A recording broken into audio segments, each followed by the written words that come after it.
네, 전주 리사이클링 폭발 사고가 일어난 지 벌써 2달이 다 돼갑니다. 늦은 밤 일터에 남아 지하에서 배관 교체를 하던 노동자 5명은 전신 화상을 입었고 그중 1명은 사경을 헤매다 지난주 운명을 달리했습니다. 이와 관련해서 노동계는 대책위를 꾸리고 기자회견을 가졌는데요. 산업 현장에 사건 사고가 끊이지 않는 상황에서 이 대책위가 말하고자 하는 말은 무엇인지 직접 물어보겠습니다.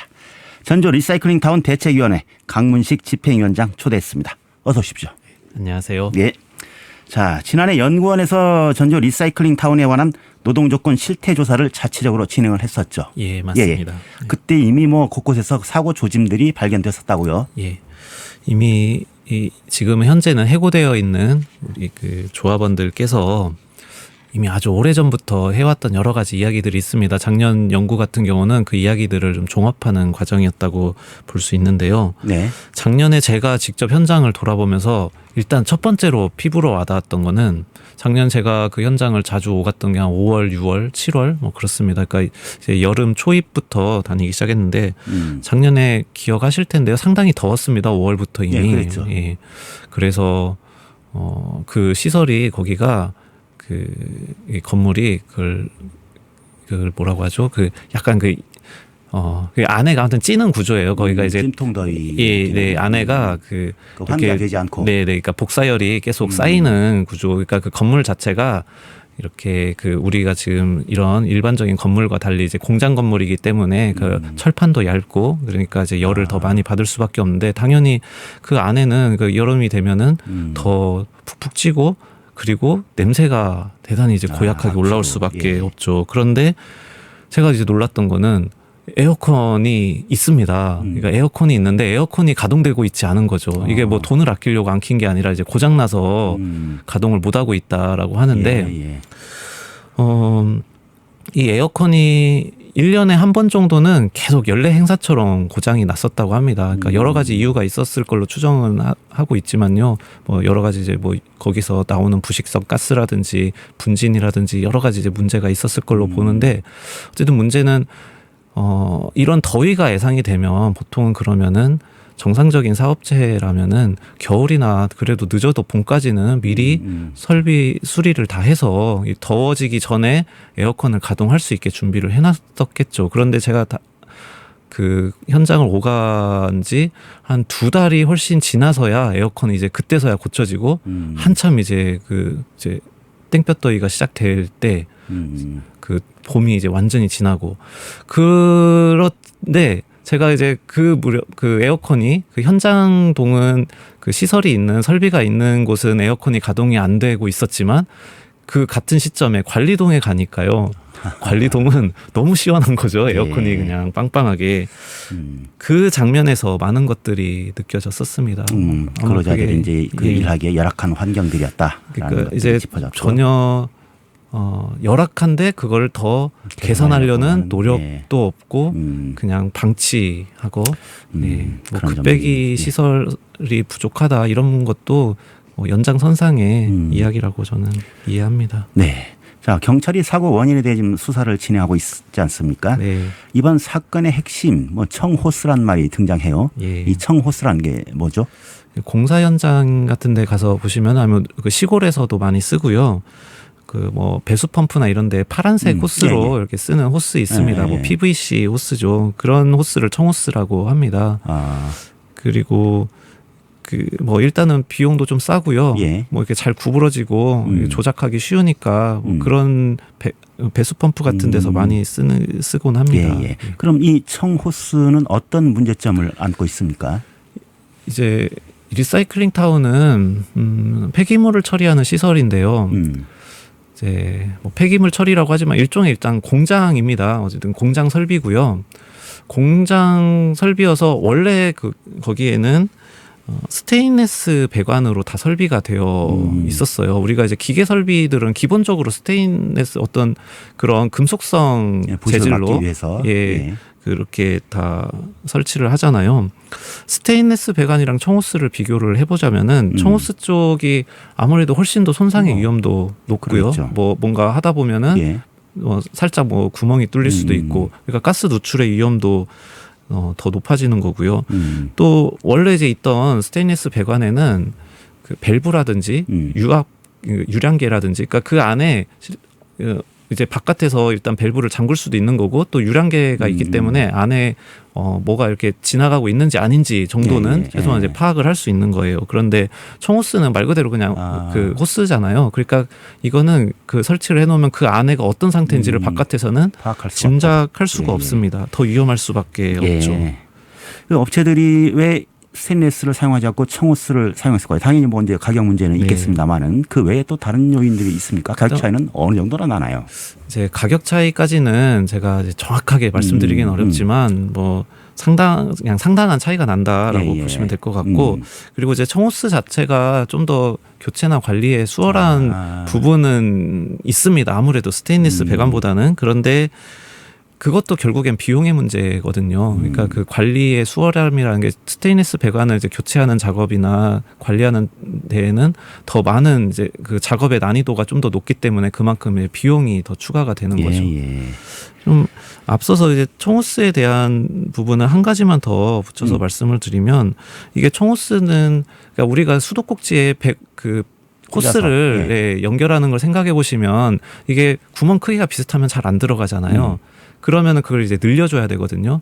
그걸 늘릴 때 그래서 가스 토치로 이제 보통은 늘려가지고 그걸 쓰는 거죠. 결국에는 이렇게 비용을 아끼는 과정에서 그런 그 지하 1층에 여러 가지 유해가스들이 모여 있는 곳에서 화기 작업을 할 수밖에 없는 그런 상황으로 만든 거죠. 자, 폭발 사고 당시 많은 분들이 환기 시설이나 또 토치 같은 이 화기를 사용한 부분, 이걸 지적했지 않습니까? 애당초 청호스를 사용한 것 자체부터가 문제다, 이렇게 보시는 거죠. 네, 그렇습니다.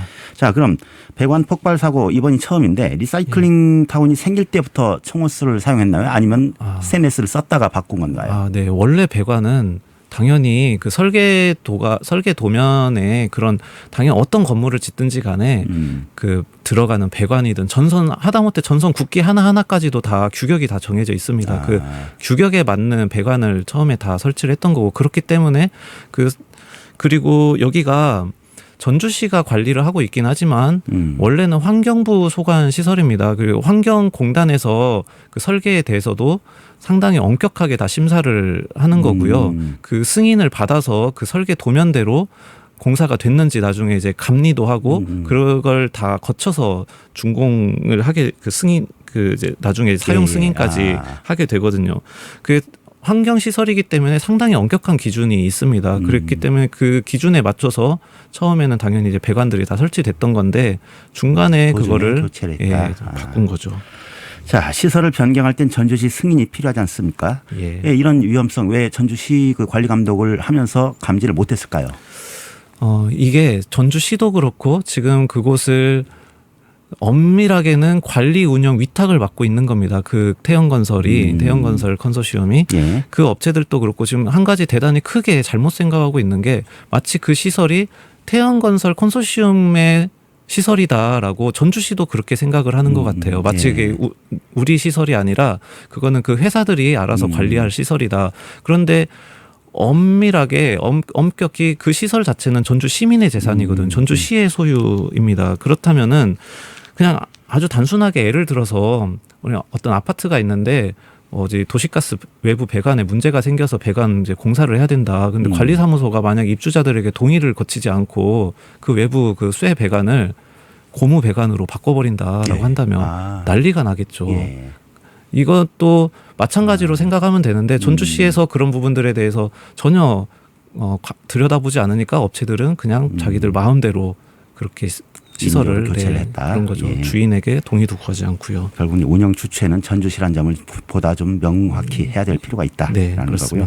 자, 또 한 가지 기자회견 내용을 보니까 성우건설이 아니라 태형건설의 책임을 물으시던데 자, 공동 주관사인데 특히 태형건설을 문제 삼는 이유 있을까요? 우선은 이 구조가요. 민간 투자 사업인데 이제 SPC죠. 특수목적법인. 거기 그 구성을 할 때 뭐 일단 사모펀드가 가장 지분이 많긴 하지만 사모펀드를 우선은 빼놓고 재무적 예. 투자자라고 하니까요. 예. 거기를 빼놓고 보면 어쨌든 태형건설이 절반 가장 이상의 규모가 크죠. 지분을 예. 가지고 있습니다. 그리고 거기 나머지 회사 그 에코비트 워터 같은 경우도 태형건설의 자회사고요. 성우건설도 한번 거기가 부도가 났었잖아요. 부도가 나고 거기 부도 이후에 그 소위 이제 그 돈을 빌려준 사람들이 태형건설에 지금 현재 이제 대주주로 다 들어와 있는데 또 그 안에 태형건설이 있습니다. 예. 사실상 태형건설이 지금 이 업체들을 다 지배할 수 있는 구조가? 위치에 있는 거죠. 예. 또 그 자기들끼리 체결한 계약서가 있는데요. 계약서에 그냥 명시적으로 나와 있습니다. 대표 운영사는 태형건설이다라고. 예. 자, 이와 관련해서 대책위 차원에서 시정 조치를 요구하셨어요. 예. 예, 어떤 내용입니까? 우선 지금 실시협약이 제대로 지켜지지 않고 있는 건데, 그러니까 실시협약이라 하면은 어쨌든 민간 투자 사업이지만 민간 사업자와 전주시가 서로 어떤 계약을 체결해서 약속을 지켜야 되는 거잖아요. 예. 상호간에. 지금 어느 한쪽이 그게 이행되지 않고 있는 거에 대해서 전주시가 그러면 이행을 시켜라라는 이야기를 하는 거고, 우선 방금 말씀드린 어떤 성우건설이 운영사로서의 자격이 없습니다. 거기가 환경시설을 운영해 본 경험이 없기 때문에요. 그다음에 이번에 이런 중대재해까지 발생을 했고 최소한 일단은 즉각 성우건설은 운영에서 배제를 시켜야 된다라는 게 우선은 가장 급선무죠. 또 조금 더 이제 중장기적으로는 일단 실시협약 자체를 해지하고 그걸 다시 공공의 성격으로 어떻게 운영할 것인지 좀 더 시민의 뜻을 모으는 과정들이 필요하다고 생각하고요. 또 그 외에도 실시협약에 보면은 여기가 이제 환경시설이기 때문에 환경 기준을 초과하면은 그 사업 시행자에게 과태료라든지 행정처분 혹은 손해배상액까지 청구하도록 되어 있습니다. 그런데 전주시가 한 번도 그거를 그 요구하지 않았거든요. 그런 것들도 지금 미루지 않고 즉시 해라라고 이야기하는 겁니다. 그런 조치들을 이제 요구를 하셨고, 예. 자, 전주시와 태형건설을 국정감사장에 불러내겠다. 예. 이렇게 예고를 하셨어요. 예. 이건 어떤 취지입니까? 이미 이렇게 오랫동안 지금 파행이 거듭되고 있잖아요. 예. 리사이클링 타운 운영이. 그러니까 이제 뭐 지금 뭐 시설이 가동되고 있는데 뭐가 문제라는 거냐라고 그렇게 질문하실 수도 있을 것 같아요. 그런데 여러 가지 잠재적인 위험 요인들이 지금 그 현장에 여전히 산적해 있는 거고요. 아까 그 청호스 이야기 잠깐 다시 한마디 더 드리면은 전주시도 이번에 그 사고가 난 이후에 안전 진단 하는데 전주시도 참여했다고 합니다. 했다고 이제 알고 있습니다. 그런데 그러면 최소한 그런 배관들이 원 상태와 다르게 되어 있다면 전주시가 그거 다시 지적을 해야 되고. 원 상태로 복구해라라고 했어야 되는데 제가 어제 확인하기로는 여전히 그냥 청호스 그대로 놓고 시설을 가동하고 있다라는 거죠. 이런 문제들 전주시가 왜 이 업체들에 대해서 이런 관리 감독을 하지 않거나 혹은 더 의도적으로 업체들의 뒤를 봐주는 게 아닌가 싶을 정도로 시민들의 어떤 권리는 뒤로 밀어놓고 이런 부분들에 대해서는 국회에서 한번 따져봐야 된다라는 거죠. 그래서 국정감사 증인으로 채택을 하라는 그런 요구의 일반인 서명을 바로 시작을 했습니다.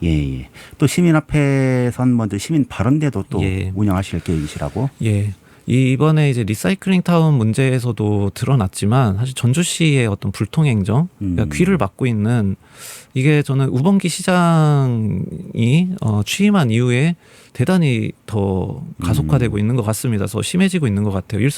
그러니까 시장을 비롯해서 시장이 아마 그런 태도이기 때문에 일선 공무원들도 더 그렇게 되어가고 있는 게 아닌가 싶은데 그래서 매주 수요일 오후 5시에는 돌아가면서 여러 가지 주제들로 시민들이 자유롭게 시정에 대해서 비판할 수 있는 발언대로 운영을 할 예정이고 대표적으로는 지금 전주천에 그렇게 버드나무 다 베어버리고 있는 문제라든지 혹은 대한방지 터에 대한 그 개발 사업에서의 문제라든지 여러 가지 쟁점들이 그 자리에서 다뤄질 수 있을 것 같습니다.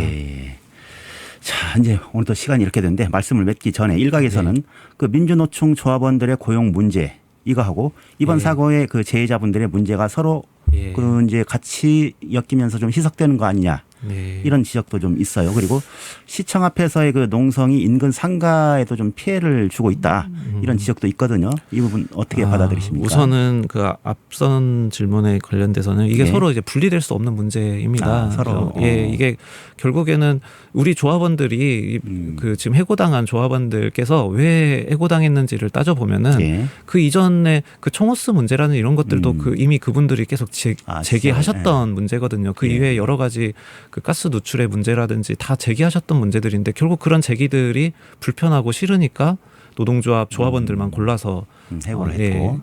그렇기 때문에 이 사고와 그 해고가 서로 무관한 문제가 아니어서 결국 운영의 정상화라는 거는 결국 이분들이 복직을 해야만 그 운영의 정상화의 그 전제 조건이 이제 그 복직이다라고 말씀을 드려야 될 것 같고요. 그 다음에 이제 농성 자체가 이분들 지금 현재에는요, 벌써 이제 꽤 전부터 매일 한 오후에 한 2시간 정도 그 시청 안에서 청사 안에서 시청의 그 주차장 쪽에서 이제 그 전주 시장님을 향해서 여러 가지 이제 발언들을 이제 하고 계십니다. 그런데 이건 이제 이게 그 시청사 안에 청사 안에 계시는 공무원들께서 너무 불편하다, 답답하다, 듣기가 곤욕스럽다라고 이야기하신다면 제가 또 참작을 해보겠지만 사실 그 소리가 주변의 상가로 전혀 나가지 못합니다. 이게 이미 그 청사 안에 다 갇혀 있기 때문에 사실 그리고 공무원들께서 혹시 그런 불편함을 호소하시더라도 저는 공무원들께서는 사실 들으셔야 된다. 예, 그거를 불편해하시면 안 된다. 그것도 공무원으로서의 책무다라고 말씀드리고 싶습니다. 알겠습니다. 자, 작은 틈도 시간이 지나면 걷잡을 수 없이 또 큰 구멍이 돼서 둑이 뭐 무너져 내리고 그러지 않습니까? 자, 리사이클링 타운 전반적인 검토가 필요해 보이는데 끝으로 전주 시민들 또 공무원들께 하시고 싶은 얘기 있으면 한 말씀 부탁드립니다. 결국에는 이 민간 투자 사업 자체가 문제인 것 같습니다. 그리고 이 시설의 소유는 전주시지만 운영은 민간에게 맡겨져 있고 그 민간 기업은 제대로 통제되거나 관리되지 못하고 결국에 그러면 이 근본적인 해결책을 도모를 해야 되는 거고요. 이게 지금 시점에 더 중요한 것은 이게 이제 리사이클링이라는 단어를 한번 같이 그 의미를 같이 상기해봤으면 좋겠으면 결국 이 기후위기 시대에 우리가 그냥 버리는 쓰레기들, 폐기물들이 그냥 자원 낭비로 이어지지 끝나는 게 아니라 최대한 재활용되고 그것이 기후위기의 악화를 조금이라도 지연시키는 막아내는 그런 역할을 할 수 있어야 되는데 이게 민간 기업에 맡겨놔서는 그게 달성이 불가능한 거죠. 그런 차원에서 이 시설의 정상화에 대해서 같이 머리를 맞대야 된다고 생각합니다. 공공이 그 부분을 담당을 해야 된다. 예, 그렇습니다. 네, 말씀 감사합니다. 지금까지 전주 리사이클링 타운 대책위원회 강문식 집행위원장이었습니다.